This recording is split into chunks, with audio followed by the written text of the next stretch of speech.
Hola a todos, aquí es Scott. Hace 9 pasos quería experimentar dificultades e indigestión, pero luego descubrí este plan de 9 pasos sobre cómo fracasar con éxito en la industria de los videojuegos. Y ahora finalmente estoy en quiebra y deprimido, así que ahora es el momento de compartir la bancarrota. A continuación, cómo fracasar con éxito como estudio de videojuegos. En primer lugar, por favor, miren esto. Sí, yo también caí en mis pantalones. Esto es aterrador.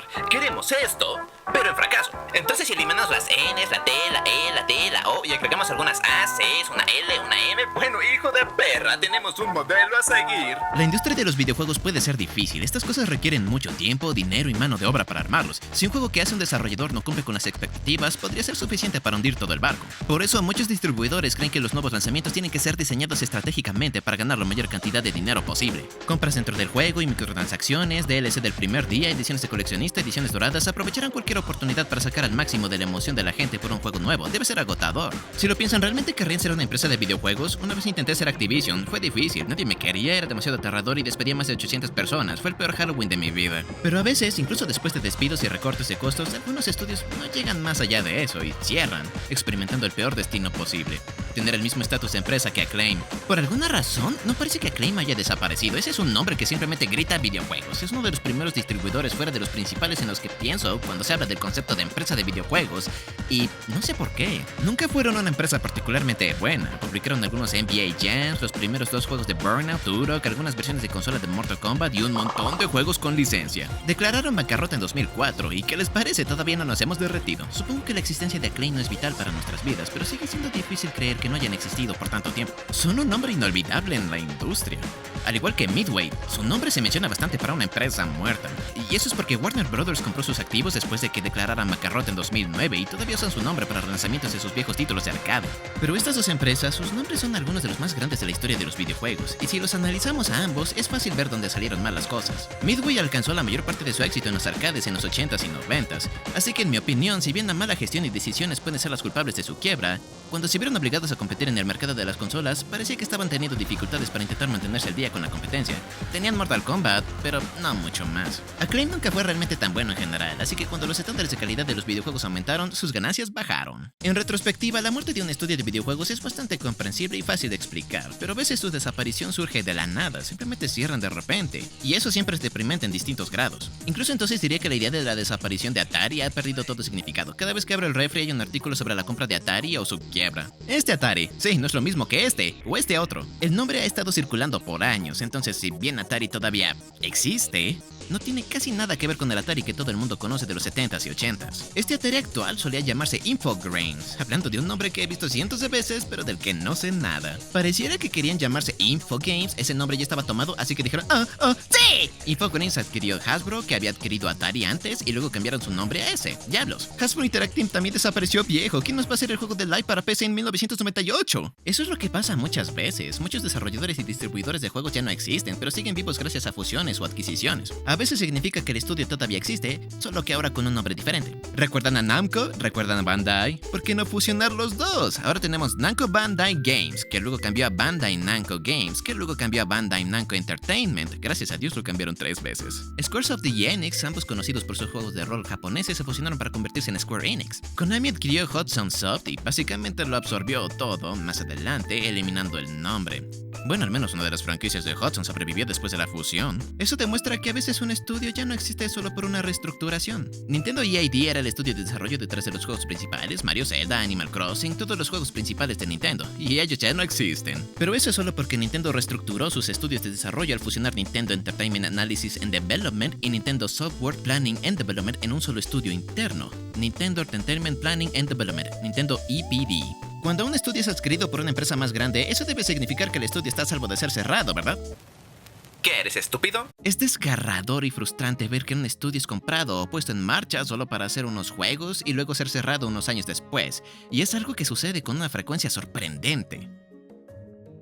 Bizarre Creations creó Blur Geometry Wars, cerrado por Activision. Lionhead Studios creó la serie Fable, cerrado por Microsoft. Capcom Vancouver creó el juego Dead Rising, cerrado por Capcom. Gorilla Cambridge hizo Killzone Mercenary, cerrado por Sony. Blackbox hizo los juegos Need for Speed, cerrado por EA. Maxi Somerville hizo los Sims y SimCity, cerrado por EA. Visceral Games hizo Dead Space, cerrado por EA. ¿Ven un patrón? ¿Por qué comprar estos estudios si les pides hacer algunos juegos y luego los cierran y despiden a los empleados? Son corporaciones gigantes, siempre buscan nuevos empleos. Seguramente pueden haber ubicado muchos de estos empleados a otras subsidiarias que poseen. La mayoría de las veces el estudio cierra cuando los juegos que hacían no tenían el rendimiento esperado y ya no eran rentables, pero eso no es realmente la culpa de los empleados, así que ¿por qué no reubicarlos en otra parte de la empresa? Pero claro, todo sucede por una razón. Muchos estudios terminaron fusionándose, y los estudios que cerraron fue porque algunos de los juegos que hacían no se vendían. La empresa madre no veía mucho valor en mantenerlos, lo entiendo. Es increíblemente triste ver que una empresa que hacía juegos legítimamente buenos cierre y que despidan a sus empleados. Nunca es divertido ver eso, pero estas empresas están tratando de dirigir un negocio. Dudo que los directores ejecutivos digan: «Hey, me muero por cerrar ese estudio hoy». Los cierres de estudios se hacen en su mayoría por razones estratégicas. Estas empresas son negocios al fin y al cabo, y a veces tienen que tomar decisiones difíciles que afectan negativamente a mucha gente.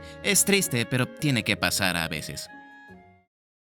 Está eso, y también Activision despidiendo 800 empleados para reducir costos cuando el director ejecutivo gana 30 millones al año. ¿Qué demonios? Por eso es bastante fácil fracasar en la industria de los videojuegos. Entonces veamos algunos ejemplos clave de estudios que tuvieron éxito al fracasar. Disney Interactive Studios fue uno que simplemente cerró de la nada y me afectó mucho. Me encanta Disney Magic Art Studio en PC. Por supuesto, principalmente hicieron juegos relacionados con Disney y también incursionaron en el mercado pure, pero su último gran proyecto fue Disney Infinity, desarrollado por Avalanche. Esto fue parte de la tendencia de Toys to Life que Skylanders comenzó con la venta de figuras que se pueden escanear en el juego. Pero Disney Infinity usó figuras de iconos preestablecidos de Disney, Marvel y Star Wars, lo que uno pensaría que se traduciría en un mayor éxito. Bueno, fue un gran éxito, pero no lo suficientemente grande para Disney, porque para Disney Infinity 3.0, Disney anunció que cancelarían abruptamente la línea de juegos y figuras. Obviamente esto no se hizo esperar mucho, porque ya estaban desarrollando planes para un cuarto juego y nuevas figuras en general. Claro, Disney es una empresa inteligente. Creo que se dieron cuenta de que Toys to Life era una moda pasajera y fue inteligente retirarse de ella antes de que tuvieran un fracaso en sus manos con Disney Infinity 4.0.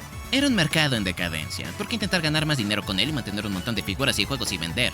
Y después de cancelar el futuro de la franquicia Disney Infinity, cerraron en su totalidad a Disney Interactive Studios solo para fastidiarnos. Disney Interactive sufrió grandes pérdidas a lo largo de los años, y aunque Disney Infinity fue un éxito suficiente para ayudar a la división a mantenerse a flote, era evidente que Toys to Life se estaba desvaneciendo, y con un futuro sin Disney Infinity, Disney Interactive no tenía una razón para existir a los ojos de la compañía. ¿Por qué desarrollar sus propios juegos cuando podían simplemente licenciar sus marcas de distribuidores de videojuegos como Jay? Fue una gran idea. En realidad es el mismo razonamiento detrás del cierre de LucasArts por parte de Disney. Compraron Lucasfilms a finales de 2012 y luego cerraron su división de videojuegos en abril de 2013, despidiendo a una buena parte de los empleados. LucasArts creó algunos de los juegos de aventuras más queridos que existen y tenían cosas grandes en desarrollo en ese momento, como Star Wars 1313, y ver que todo eso desaparecía casi inmediatamente después de ser comprado fue desalentador para los fans. El motivo para cerrar LucasArts fue simplemente porque Disney encontró más atractiva la idea de licenciar sus PIs a otros desarrolladores de juegos. Fue una gran idea. Hablando de LucasArts y sus juegos de aventuras, una compañía que era vista como el equivalente moderno de ellos, también resultó tener uno de los cierres más grandes en memoria reciente: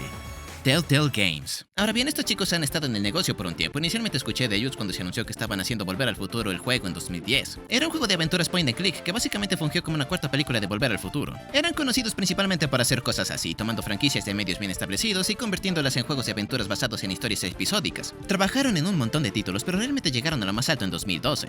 The Walking Dead de Telltale fue un éxito monumental, crítica y comercialmente. Contaba una gran historia, popularizó la estrategia de lanzamiento episódico, rejuveneció el género de aventuras gráficas basada en historias, y salió en el apogeo de la popularidad de la franquicia The Walking Dead, lo que definitivamente ayudó mucho. Todo estaba a favor de este juego. Telltale realmente tenía que agradecerle a The Walking Dead su éxito general, y también su eventual desaparición. Simplemente tomó demasiados proyectos y lanzó demasiados juegos en periodos de tiempo tan cortos. Sin embargo, desde 2012 sus juegos nunca mejoraron realmente desde The Walking Dead. Realmente no evolucionaron junto con la industria, y en cambio simplemente siguieron haciendo lo que funcionó en 2012. Juegos de aventuras basados en historias episódicas sobre franquicias de medios populares. Generalmente tenían 3 series en funcionamiento al mismo tiempo todos los años, lo que era demasiado para la mayoría. La fórmula mostraba fatiga y sobresaturación, y a finales de 2018 se anunció que Telltale cerraría justo cuando estaban en medio del lanzamiento de la temporada final de The Walking Dead, y tenían varios proyectos próximos en desarrollo. Al menos Skybound Games llegó para terminar la temporada final de The Walking Dead, pero aún es triste ver que Telltale se fue. El cierre realmente surgió de la nada para mí, no me lo esperaba en absoluto, pero cuando lo pensé un segundo, tuvo mucho sentido. Recuerdo que todos jugaban The Walking Dead cuando salió y algunos de sus otros juegos posteriores fueron bastante populares, pero en 2018 ya no escuché a nadie hablar sobre los juegos de Telltale. Realmente hicieron cosas geniales, pero cuando fue obvio que tenían que cambiar las cosas para mantenerse al día con la industria, fue demasiado tarde. Sin embargo, yo diría que una de las caídas más famosas de una empresa fue Cuando pienso en THQ, pienso en juegos con licencia para GameCube, algunos buenos, otros malos, la mayoría completamente mediocres. Pero aún así, una presencia que vale la pena en la industria. En lo que respecta a las franquicias originales, tenían Saints Row, Destroy All the Humans, The Blob, Darksiders, definitivamente buenas cosas, pero no los nombres más importantes, aunque tuvieron licencias para juegos de Pixar y Nickelodeon por un tiempo, así que compensó la falta de notoriedad. Como dije, la era de GameCube fue realmente cuando THQ estaba funcionando a toda máquina. Los juegos para niños con licencia eran muy populares en esos días. Sin embargo, durante la era de Xbox 360, Play 3 y Wii fue cuando empezaron a tener problemas, y eso fue en parte porque THQ dijo: ¿saben lo que va a hacer Nintendo en 2 años? Sí, fracasemos antes que ellos. La tableta Yudro se lanzó en 2010, era una tableta de dibujo para el Wii, en general una idea bastante sólida, pero creo que THQ realmente invirtió demasiado en esta.